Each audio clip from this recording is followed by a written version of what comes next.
Hello friends, मैं देवराज आप सभी का यूनिक कैरियर पॉइंट पर स्वागत करता हूं। सभी को नमस्कार, राम राम, जय श्री कृष्णा, सत श्री अकाल। तो आपका यूपी टेट, सी टेट और टीचर से संबंधित जितनी भी वैकेंसीज होती हैं उनमें आपकी विषय हिंदी अगर है आपके पास तो उसके लिए तथा टेट से संबंधित हिंदी भाषा जो है उसके मुख्य तथ्य जो हैं वो आपके लेके चलेंगे। ठीक है, तो आपका हिंदी भाषा और मुख्य तथ्य जो हैं उनको यहाँ पर कराते हैं। ठीक है, तो आपके हिंदी के जितने भी हैं यानी कि टेट से संबंधित जितने भी वीडियो होंगे वो आपको यूनिक कैरियर पॉइंट पर मिल जाएंगे। ठीक है, आप चैनल को सब्सक्राइब कर लीजिए। ठीक है, और लाइक अगर आपको अच्छा लगता है तो लाइक भी कर दीजिए, शेयर ज़रूर कर दीजिए, जिससे कि आपके और मित्रों को भी यूनिक कैरियर पॉइंट का जो सिलेबस है और सब्जेक्ट है वो सब कुछ पता चल जाए, जिससे वो भी अपना तैयारी कर सकें। ठीक है, मिलते हैं इस वीडियो में हिंदी के साथ। सबसे पहले आता है आपका हिंदी भाषा का विकास। यहीं से आपकी टेट से संबंधित जो हिंदी की तैयारी है वो स्टार्ट होती है। हिंदी भाषा का विकास, ठीक है, हिंदी भाषा का विकास किस तरीके से, कहाँ से, कैसे कैसे हुआ है वो आपको कराते हैं। ठीक है, इसमें दिया हुआ है बरीगढ़ है। हिंदी विश्व की लगभग 3000 भाषाओं में से एक है। कितनी भाषाएं हैं? 3000 भाषाओं में से एक है। ठीक है, आकृति या रूप के आधार पर हिंदी वियोगात्मक या विश्लिष्ट भाषा है। कैसी भाषा है? आकृति के आधार पर या रूप के आधार पर हिंदी जो आपकी है वियोगात्मक और विश्लिष्ट भाषा है। ठीक है, भाषा परिवार के आधार पर हिंदी भारोपीय परिवार की भाषा है। किस परिवार की है?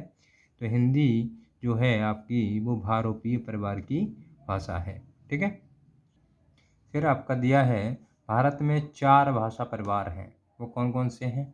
भारोपीय, द्रविड़, आस्टिक व चीनी तिब्बती मिलते हैं। भारत में बोलने वालों के प्रतिशत के आधार पर भारोपीय परिवार सबसे बड़ा भाषा परिवार है। भारोपी परिवार जो है वो सबसे बड़ा भाषा परिवार है। ठीक है, तो ये हो जाएगा भारत में जो 4 भाषाएं हैं भारोपीय, द्रविड़, आस्ट्रिक व चीनी तिब्बती, उनमें सबसे बड़ा परिवार जो है वो क्या है? भारोपीय परिवार है। ठीक है, तो आपका भारोपीय परिवार हो गया। अब देखते हैं भारोपीय परिवार यानी कि ये सभी परिवार जो हैं वो कितने परसेंट बोले जाते हैं। तो भारोपीय परिवार जो है तो भारत में 73% बोलते हैं। द्रविड़ परिवार जो हैं वो 25% भाषा को बोलते हैं।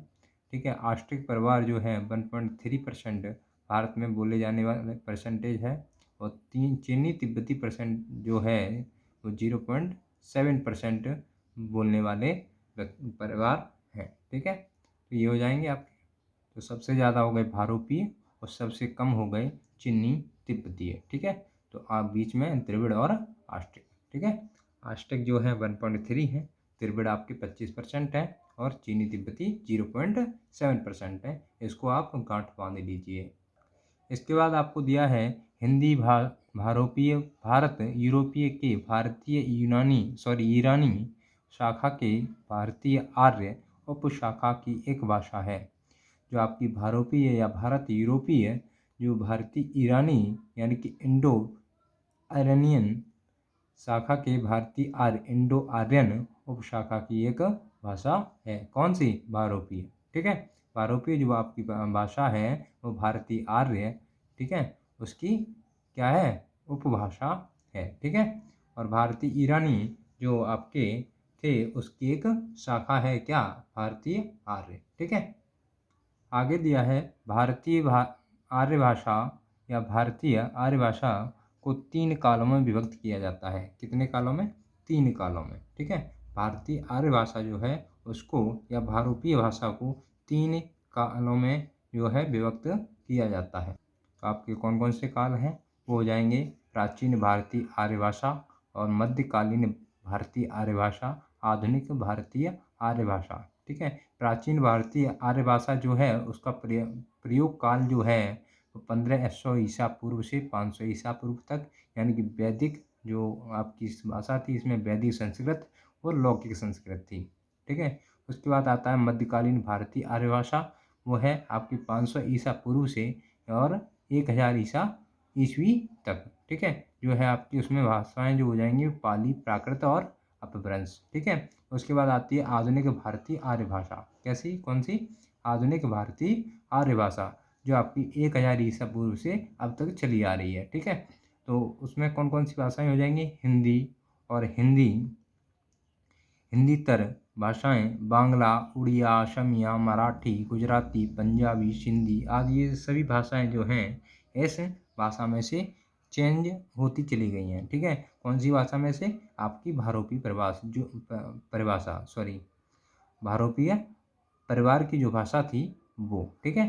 कौन सी भाषा? भारोपीय भाषा। ठीक है। तो जो आपकी क्या हो जाएगी, जिसे कौन यूज करता था? आर्य यूज करते थे, भारतीय आर्य, इंडो आर्य। ठीक है। तो ये हो जाएंगी आपकी सारी भाषाएं। उसके बाद चलते हैं प्राचीन भारतीय आर्य भाषा को विस्तार पूर्वक समझते हैं। ठीक है। उसके बाद मध्यकालीन भाषा में जो है ऐसे ही काल चले हैं उनको भी, फिर आधुनिक भारतीय आर्य भाषा जो है उसमें भी काल देखते हैं कितने से कितने तक कौन सी काल चले हैं। ठीक है। तो आते हैं, चलते हैं। आपका प्राचीन भारतीय आर्य भाषा जो है वो आपकी दो भागों में बटी है, वैदिक संस्कृत और लौकिक संस्कृत। वैदिक संस्कृत का अन्य नाम है छांदस। ठीक है। और लौकिक संस्कृत भाषा जो है उसका नाम जो है किसने? पाणिनि द्वारा प्रयुक्त किया गया था। ठीक है।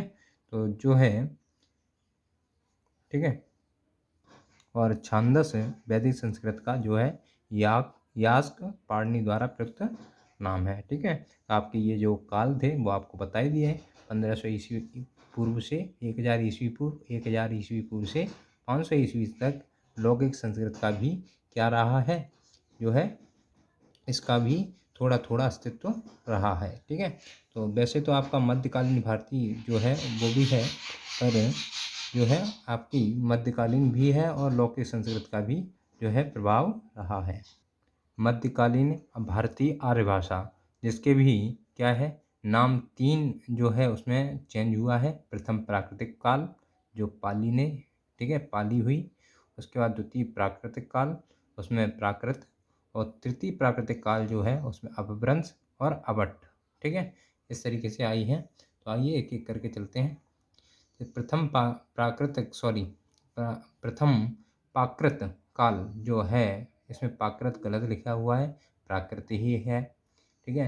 तो प्राकृत काल जो है पाली भाषा है। पाली भाषा जो है आपकी, उसका प्रयोग 500 ईस्वी पूर्व से क्या हुआ है, 1 ली ईस्वी तक चला था। ठीक है। कितनी? 1 ली ईस्वी तक। जो ली ईस्वी लिखा हुआ है, ली ईस्वी का मतलब ये है जहाँ ईसा मसीह का जन्म से हुआ है। जैसे कि 1 ईस्वी यानी कि एक साल जो है ईसा ईस्वी जो है आपके, क्या नाम है उनका, ईसा मसीह जो हैं उनका जन्म 1 साल हो गया था, तो 1 ली ईस्वी। ठीक है। उसमें लिखा हुआ है भारत की प्रथम देश भाषा, भगवान बुद्ध के सारे उपदेश पाली में ही हैं। ठीक है। जो पाली भाषा है उसमें भगवान बुद्ध के जो है क्या है, उपदेश सारे लिखे हुए हैं। ठीक है। उसके बाद आती है आपकी द्वितीय प्राकृतिक काल, यानी कि प्राकृत जो भाषा है वो 1 ली ईस्वी से क्या है 500 ईस्वी तक चली है। कितने तक? 500 ईस्वी तक। अब 500 ईसा पूर्व नहीं है, पूर्व तो वो यानी कि जब उनका जन्म हुआ था, किसका? गॉड जीसस का। ठीक है। तो उनके बरस से पूर्व जितने भी चलते हैं वो ईसा पूर्व में चलते हैं। ठीक है। अब क्या हुआ है, ईस्वी आ गया है, यानी कि उनके जन्म के बाद। ठीक है। तो 500 ईस्वी तक चला है क्या, प्राकृतिक काल। ठीक है। जिसमें भगवान महावीर के सारे उपदेश प्राकृत में है। किसमें है? महावीर के उपदेश किसमें है? प्राकृत में है। ठीक है। ये ध्यान रखना है, भगवान बुद्ध के हैं वो पाली में है, और भगवान महावीर स्वामी के हैं, ठीक है, उनके जो है वो प्राकृत में है। ठीक है। आपको तीसरी बताई थी, जो तृतीय प्राकृत काल था उसका अपभ्रंश में, जो 500 ईस्वी से 1000 ईस्वी तक चला, और अबहट्ट जो है 900 ईस्वी से 1100 ईस्वी तक चला है। ठीक है, तो आपकी इसमें क्या हुआ है कि संक्रमणकालीन और संक्रांतिकालीन भाषाएं हैं। ठीक है, संक्रमणकालीन और संक्रांतिकालीन भाषाएं आती हैं।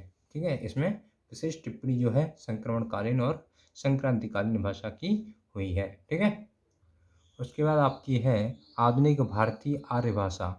आधुनिक भारतीय आर्य भाषा स्टार्ट करते हैं, जिसमें हिंदी में यानी कि इनको तीन भागों में बांटा है: प्राचीन हिंदी, मध्यकालीन हिंदी और आधुनिक हिंदी। ठीक है, प्राचीन हिंदी आधुनिक भारतीय आर्य भाषा की जो है वो 1100 ईस्वी से 1400 ईस्वी तक चली है। मध्यकालीन हिंदी 1400 ईस्वी से 1850 ईस्वी तक, और आधुनिक हिंदी जो चल रही है वो 1850 ईस्वी से अब तक चली आ रही है। ठीक है, तो आपकी जो अभी चल रही है वो आधुनिक भारतीय आर्य भाषा जो चल रही है। ठीक है, उसमें आधुनिक हिंदी चल रही है। ठीक है, जो 1850 ईस्वी से स्टार्ट होती है, जिसमें कहा गया है हिंदी की आदि जननी संस्कृत है। क्या कहा गया है? हिंदी की आदि जननी जो है संस्कृत है।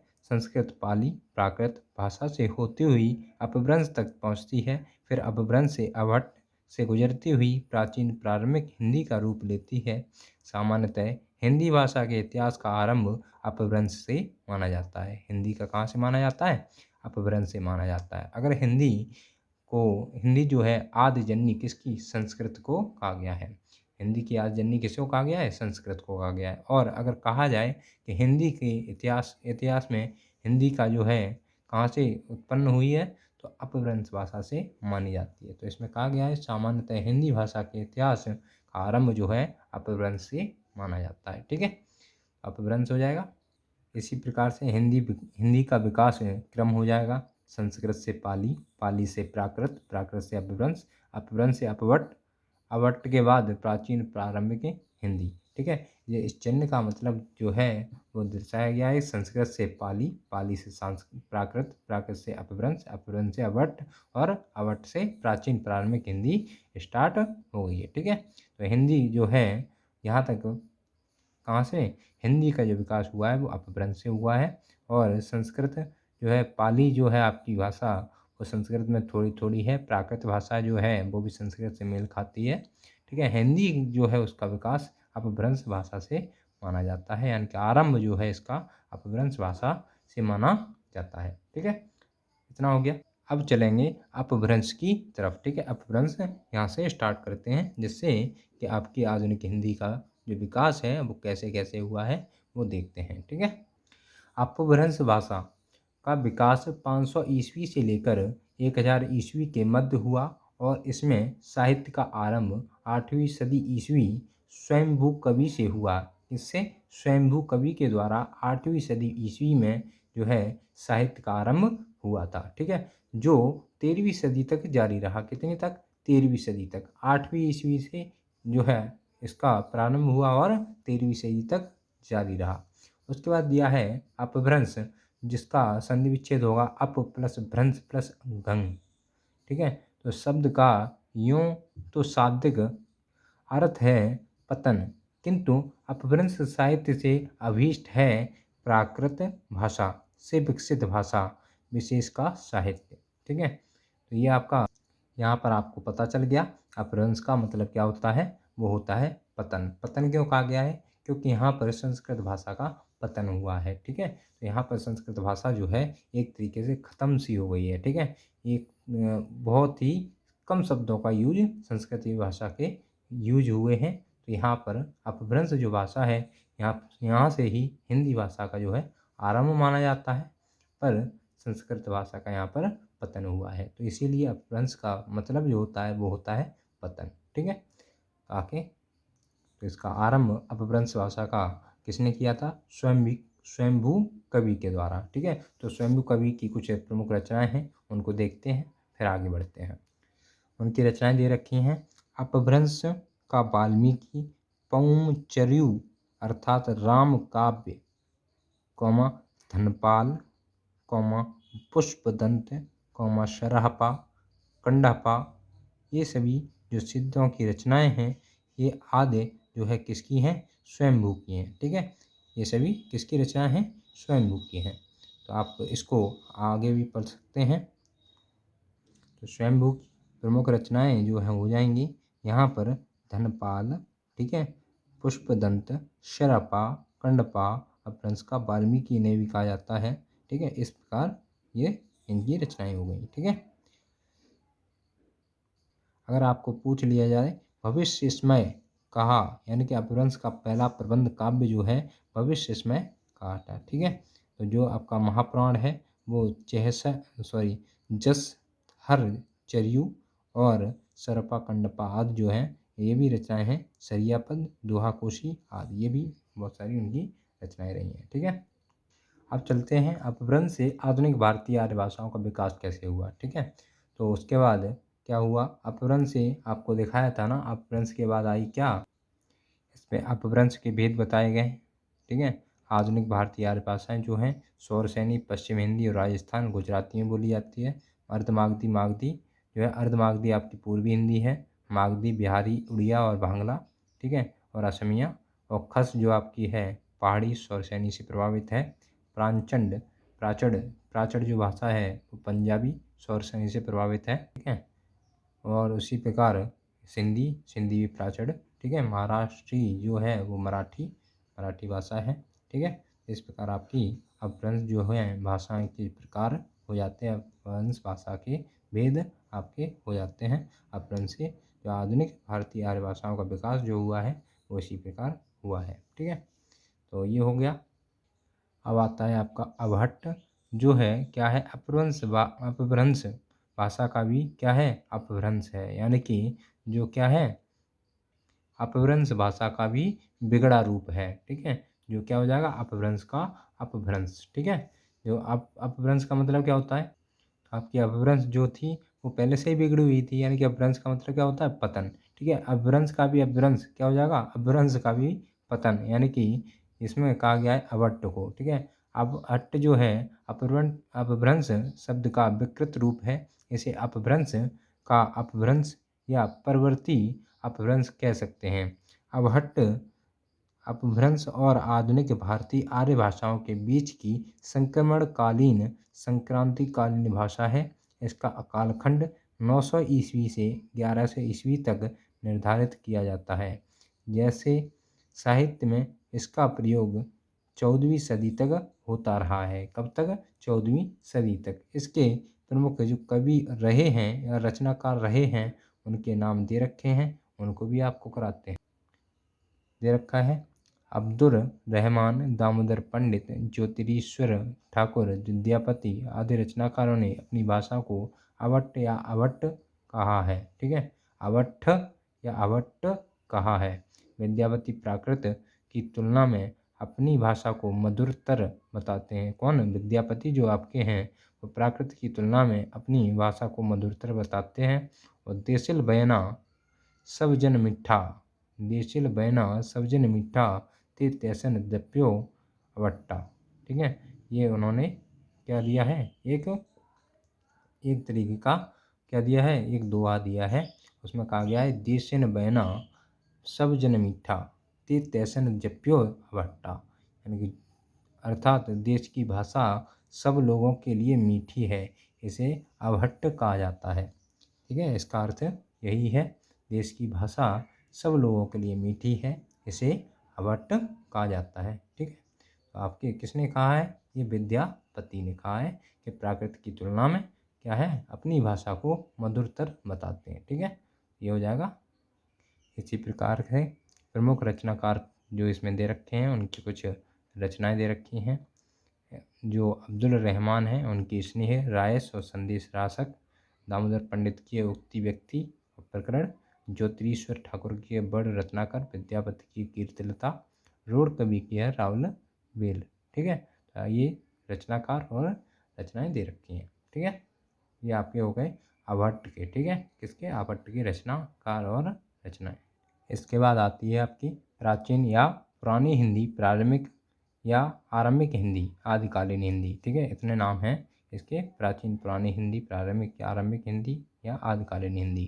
तो आपकी मध्य देशीय भाषा परंपरा की विशिष्ट उत्तराधिकारिणी होने के कारण हिंदी का स्थान आधुनिक भारतीय आर्य भाषाओं में सर्वोपर है। कैसा है? सर्वोपर है। प्राचीन हिंदी से अभिप्राय है अपभ्रंश आभट्ट के बाद की भाषा। ठीक है, जो प्राचीन हिंदी जिससे अभिप्राय क्या है? अपभ्रंश आभट्ट के बाद की भाषा। ठीक है, हिंदी का आदिकाल हिंदी भाषा का शिशुकाल है। कैसा है? हिंदी का जो आदिकाल है वो हिंदी भाषा का शिशुकाल है।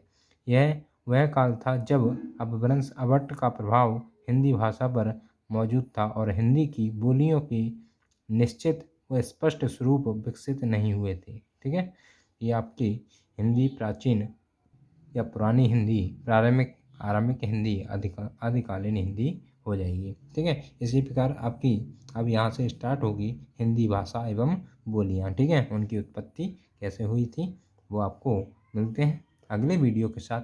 वीडियो के अंत तक बने रहने के लिए आपका बहुत बहुत धन्यवाद। अभी तक अपने अगर चैनल को सब्सक्राइब नहीं किया है तो प्लीज़ कर लीजिए। ठीक है, और अगर आपको वीडियो अच्छा लगा तो लाइक करिए और कमेंट करके बताइए कि आपको वीडियो में क्या त्रुटि या फिर कोई भी अलग वीडियो चाहते हैं तो वो भी आप कमेंट करके बता सकते हैं। ठीक है, तो वीडियो को इसी प्रकार आप शेयर भी कर सकते हैं जिससे कि आपके मित्रों को क्या हो इस वीडियो का फ़ायदा मिल सके। ठीक है, मिलते हैं अगले वीडियो में। जय हिंद, जय भारत, धन्यवाद।